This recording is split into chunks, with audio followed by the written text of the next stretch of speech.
A psique humana pode ser absurdamente complexa e contraditória, cheia de armadilhas pessoais, com motivações que só podem ser entendidas em um primeiro momento apenas pelo sujeito que as experiencia. Ninguém de fato pode experienciar a vida da mesma forma que outra pessoa. Isso acaba criando um mal-entendido quando nos deparamos com uma situação complicada, envolvendo escolhas e atitudes que vão contra o que achamos correto ou contra nossos princípios. Essa sensação de não conseguir compreender as ações do outro é a mesma que podemos experienciar ao assistir o filme Rashomon de Akira Kurosawa. E é sobre ele que vamos comentar no vídeo de hoje.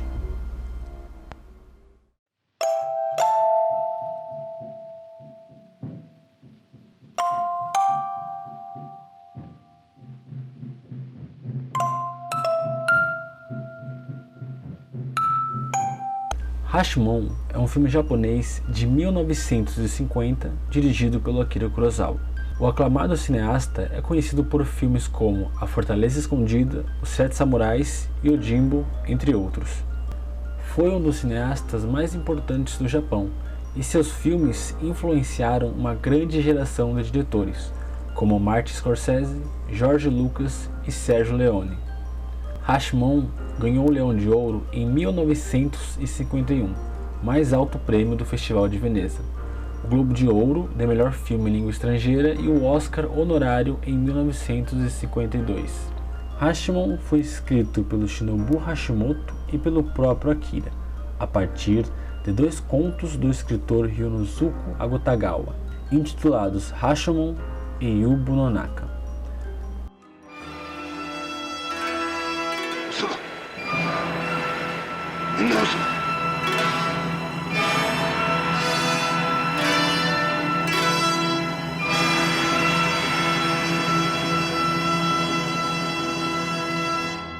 A história de Rashomon se passa no Japão no século XI e discorre a partir de 3 planos narrativos, que nos são apresentados na forma de flashbacks. O primeiro nível narrativo começa nas ruínas do portão Rashomon em meio a uma forte tempestade. 2 personagens, um camponês e um sacerdote, estão completamente chocados com uma história sobre o assassinato de um homem. Em seguida, outro personagem chega para se abrigar da chuva, um camponês comum. Na falta do que fazer, o camponês sente interesse em ouvir a estranha história, da qual o sacerdote e o lenhador não paravam de falar. O camponês quer entender o que há de tão chocante na história para fazer um sacerdote duvidar da sua fé na humanidade. Então somos levados ao segundo nível narrativo da história, ao jardim do Palácio da Justiça, onde o lenhador, que foi a pessoa a encontrar o corpo do homem assassinado, vai testemunhar. Uma coisa muito curiosa e muito interessante sobre esse nível narrativo é que não vemos quem está escutando as histórias. Por isso, temos a impressão de que esse lugar vazio é reservado estrategicamente para o espectador, como se fôssemos o juiz da história, aquele que ouve e pode julgar os acontecimentos relatados. The trial are the testimony scenes that we keep going back to, and you see the 2 figures behind the person giving the testimony. We never see the interrogator. So this person is speaking to the audience, but as if the audience were the interrogator. It's as if I, the audience, were saying, what happened? I saw, this other guy told me something else. And you get a different version of it. Nesse momento, somos introduzidos aos protagonistas da história, o bandido Tajomaru, uma moça chamada Masako e seu marido, o homem que foi assassinado, o samurai Takehiro. Por fim, somos levados ao último nível da narrativa, que são os flashbacks que dão vida às versões dos protagonistas, que no geral contam a história de um suposto homicídio, o de Takehiro, e de um suposto abuso que Masako sofre pelo bandido Tajomaru. Digo suposto porque de certo modo existe uma incerteza nesses 2 acontecimentos. Nem tudo é o que parece ser. Para pensarmos um pouco mais sobre essa sensação da incompreensão e desentendimento, podemos usar de exemplo o personagem do lenhador, que no começo do filme diz: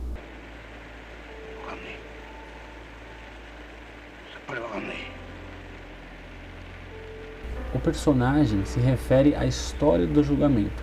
Algo de muito estranho aconteceu nesse lugar que gerou essa sensação de falta de sentido no personagem. E que elemento é esse que causa esse desentendimento? Esse elemento é o ato da mentira.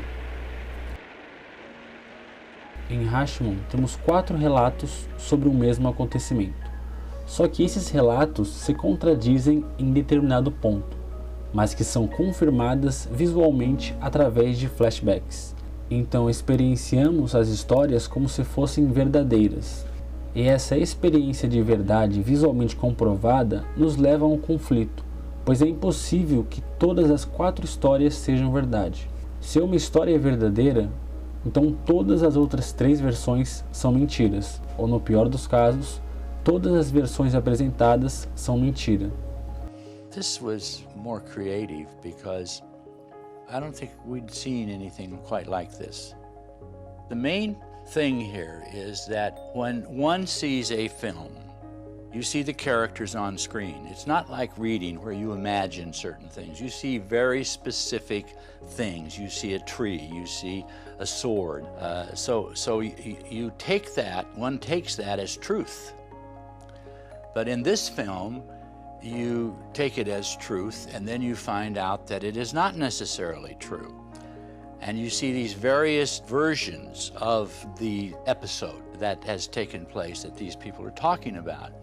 And you're never told which is true and which isn't true, which leads you to the proper conclusion that it is all true and none of it's true. Além da mentira, ainda temos outro elemento que gera estranheza. Esse outro elemento é a motivação por trás dessa mentira. Pensamos nisso porque, no final das contas, todas as 3 principais confissões são, antes de mais nada, condenadoras. Quem narra a história acaba assassinando Takehiro, inclusive ele mesmo, que comete suicídio no final de seu relato. Os personagens mentem para sua própria condenação, e isso parece ir contra um princípio básico humano de autopreservação. Se pensarmos em um sentido geral, podemos dizer que a mentira possui uma função usual, que seria a de autopreservação de quem mente.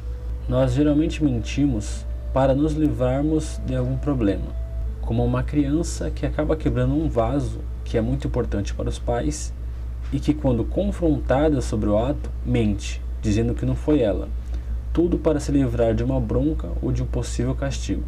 Mas o que temos em Rashomon é algo diferente, é o que podemos chamar de subversão do sentido usual da mentira.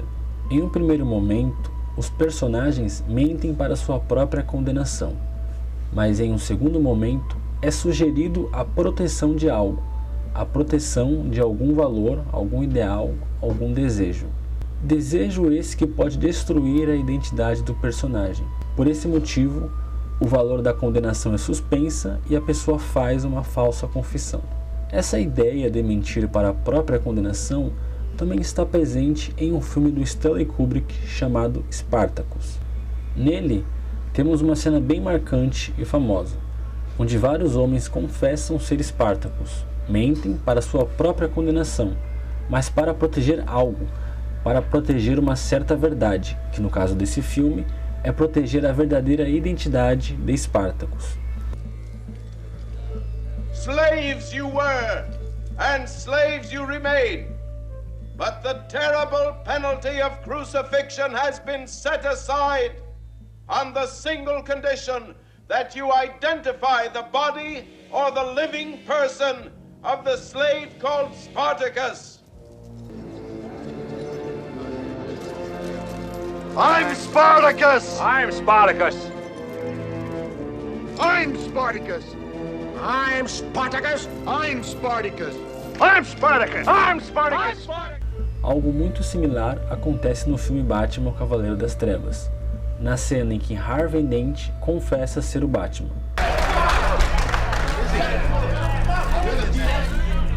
Sylvia, take the Batman into custody. I am the Batman.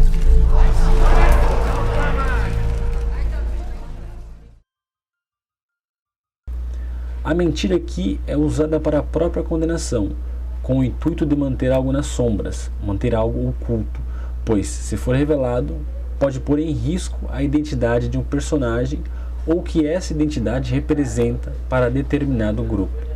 Temos então o medo de que um segredo seja revelado, e para que isso permaneça dessa forma, os personagens mentem e cobram um alto valor por causa disso.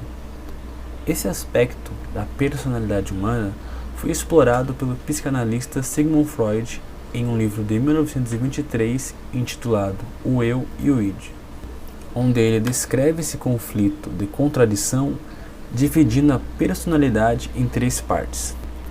O id, que seria dirigido pelo princípio do prazer, o superego, que seria o agente moral que vigia e julga a partir de normas sociais, e o ego, que tenta harmonizar os impulsos do id e as objeções morais do superego. Aqui entramos no ponto principal do vídeo. O meu objetivo é abordar a relação entre os 3 protagonistas, Masako, Takehiro e Tajomaru, com os conceitos da teoria da personalidade de Freud, o id, o ego e o superego. O conceito de id foi pensado primordialmente por um discípulo de Freud chamado Grodeck.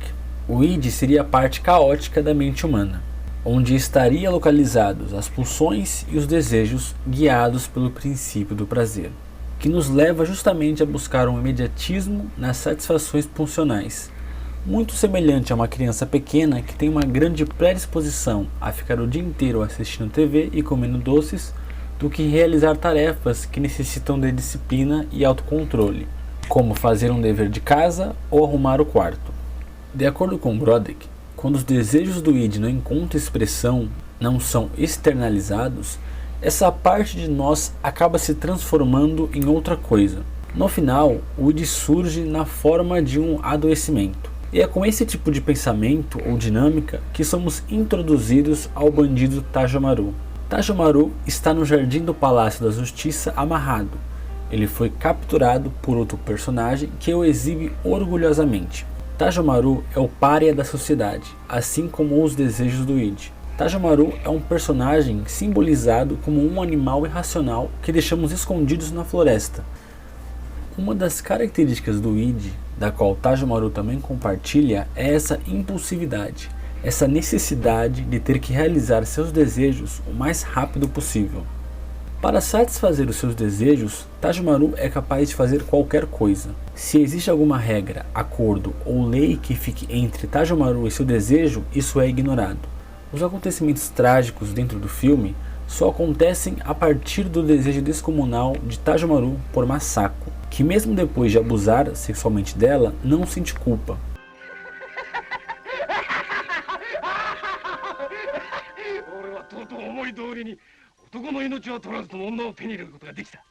A culpa não é uma sensação que vai ser cultivada por Tajomaru, assim como no id.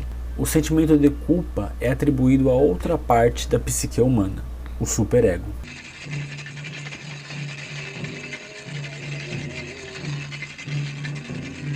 O próximo conceito freudiano que vamos abordar é a instância do superego. O superego é a chave para se entender o elemento de culpa dentro da narrativa do filme. O superego é a representação da lei e das normas sociais na subjetividade do sujeito. É um agente que vigia, julga e emite valor, responsável pela internalização das proibições e inibições. É aquele que proíbe e limita certos pensamentos e atitudes. O sujeito incorpora essa lei, constituindo uma lei própria. Depois de ter internalizado os costumes, regras e práticas de um determinado ambiente, o sujeito acaba por infligindo um julgamento sobre si mesmo, gerando uma culpa própria, sem que um agente regulador o tenha reprimido. Geralmente, o superego se apresenta como algo que está em um nível acima, um ser superior. Freud diz que o superego contém um germe a partir do qual se formam todas as religiões. O sentimento de culpa é uma ferramenta preciosa em muitas religiões e muitas das vezes extremamente fundamental. Então vemos que o superego está relacionado com algo divino, algo transcendental. E isso se encaixa perfeitamente na forma como o relato de Takehiro acontece. A única verdade que podemos extrair de todas as versões é que Takehiro foi morto. Por isso, em teoria, ele não poderia ir testemunhar no dia do julgamento. Para que isso seja realizado, Takehiro precisa de uma ponte com o mundo dos vivos para fazer o seu relato. Por isso, ele surge através de um médium, através do elemento transcendental da religião, do ser elevado, da alma do ser humano. E é interessante o comentário que o monge faz.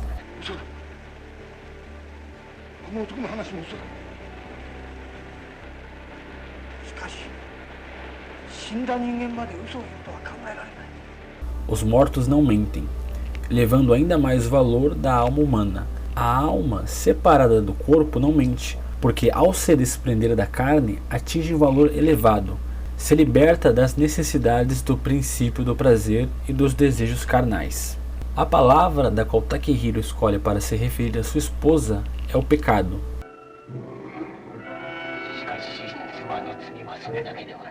Evidenciando seu papel como agente julgador, pois pecado é um termo prioritariamente utilizado nas religiões, principalmente de matrizes cristãs, com o objetivo de gerar um sentimento de culpa através da reprovação. A culpa é muito importante na relação entre Masako e Takehiro. Vamos voltar ao relato de Masako. A motivação para matar o marido vem da culpa. Depois do abuso, Takehiro não diz uma palavra, apenas encara Masako com um olhar que a deixa angustiada. Esse é o olhar da culpa silenciosa, porque é algo que Masako já sabe, ou seja, algo internalizado, algo que não precisa ser dito, pois já foi comunicado apenas com um olhar. A culpa invisível é aquela da qual nada precisa ser dito, ela vem de dentro do próprio sujeito. O olhar já é o suficiente para que Masako acesse o superego, que passa informações de seus aprendizados, talvez ideais sobre o valor da mulher nessa sociedade em questão. Ideias de que a mulher precisa se manter virgem e sexualmente submissa apenas ao marido. E mesmo que essa culpa não seja de Masako, essa regra internalizada age de uma maneira quase que ilógica, criando uma culpa que talvez não deveria estar ali. Finalmente chegamos ao ego e ao personagem correspondente a esse conceito, que seria Masako. Podemos dizer, de certa forma, que Masako é o personagem do meio. Sua versão da história está entre a de Tajomaru e a de Takehiro. Masako é um personagem dividido, que sofre por seus desejos e por suas obrigações, criando uma bagunça psíquica que abala sua identidade. No livro já citado, Freud diz: o eu representa o que pode se chamar de razão e circunspecção, em oposição ao id, que contém as paixões. Circunspecção é uma característica de uma pessoa que observa com cuidado todos os âmbitos de uma situação, que tem cautela, que toma cuidado com suas ações e com suas falas. O papel do ego é lidar com os instintos pulsionais do id, ao mesmo tempo que atende às exigências da realidade, que seria representado pelas leis, normas sociais passadas pelos pais e pela sociedade oriundas do superego. Por essa razão, o ego está sempre em conflito consigo mesmo, está sempre sofrendo, sentindo angústia, em dúvida e com questionamento sobre si. A realidade se apresenta ao ego como demandas a serem cumpridas. No caso de Masako, podemos pensar em todo o contexto da sociedade japonesa do século XI e suas exigências e expectativas acerca dos papéis de gêneros. Demandas sobre o que um homem deve fazer e o que uma mulher deve fazer. Quais seriam seus papéis? Aqui vale ressaltar e se perguntar o que Tajomaru e Takehiro representam para Masako. Tajomaru representa dois desejos imorais, a morte do marido e o abuso sexual, talvez coisas que Masako desejasse inconscientemente, pois em muitos momentos Masako parece consentir ao abuso e também desejar que Tajomaru assassine seu marido.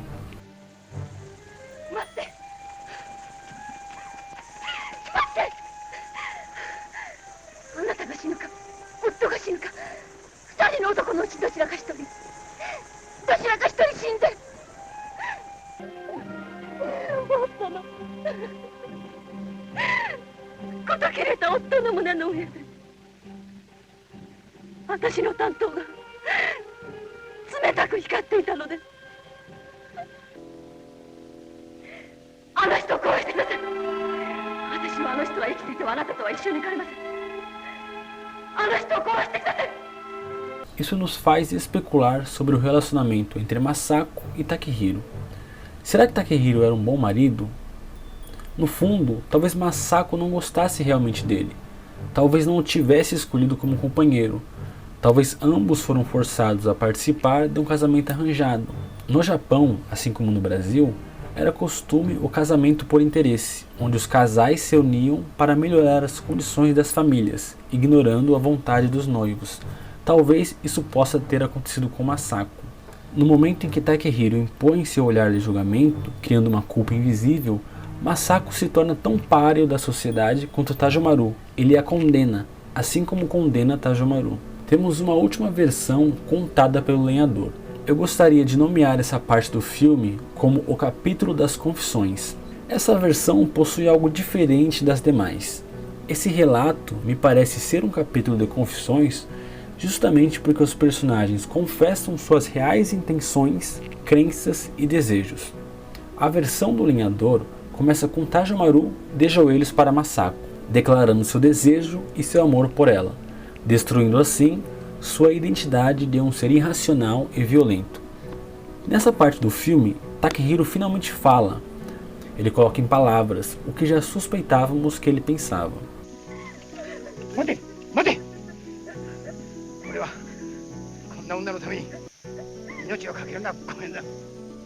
Takehiro, por algum motivo absurdo, culpabiliza Masako, como se ela fosse responsável por tudo aquilo que estava acontecendo, tornando-se assim uma pessoa de valor inferior, uma pessoa promíscua, da qual não merece nenhum respeito. Ou nas próprias palavras de Takehiro,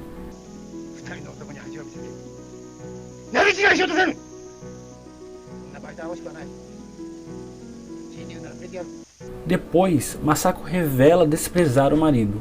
Indo mais além, revela que consentiu ao abuso de Tajomaru, pensando que Tajomaru poderia salvá-la de sua vida monótona.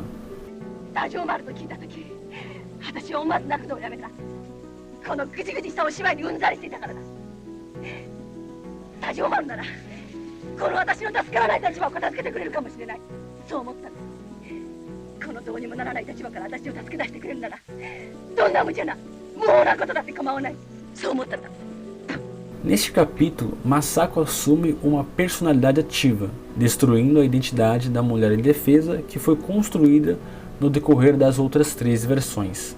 Temos também nesse capítulo a confissões de ideais da ideologia japonesa. É dito qual é o papel da mulher e qual é o papel do homem, quais são suas funções e deveres como representantes desses determinados gêneros.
E no fim de tudo isso, os personagens se percebem aprisionados em um cenário caótico e trágico.